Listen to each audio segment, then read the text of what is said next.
Sebanyak 53 perempuan yang memakai busana ketat dan 3 pria yang mengenakan celana pendek terjaring razia busana muslim yang digelar Polisi Syariah Islam Aceh.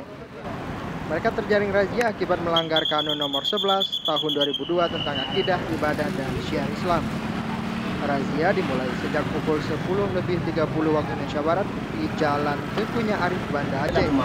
Wanita dan pria yang dianggap melanggar Kanun Nomor 11 Tahun 2002 ini diberhentikan oleh petugas.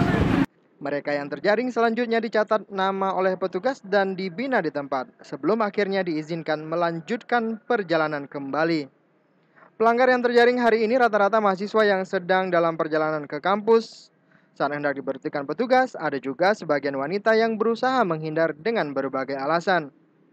Kepala Bagian Penegakan Hukum Syariat Islam WH Aceh Samsudin menyebutkan, setiap pelanggar akan diutamakan pembinaan di tempat. Namun jika ada yang melawan dari pembinaan, pihaknya akan memproses lebih lanjut hingga ke meja hukum.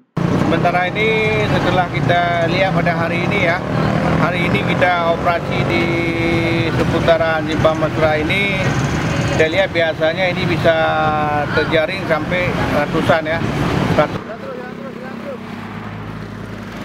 Tingkat pelanggaran syariat Islam di Aceh, terutama Kanun Nomor 11 tentang busana dinilai mulai menurun. Razia tersebut juga akan rutin dilakukan sehingga tidak ada lagi masyarakat yang melintas di jalan raya menggunakan pakaian yang melanggar syariat Islam. Dari Banda Aceh, Jamal Usis melaporkan untuk Aceh Video.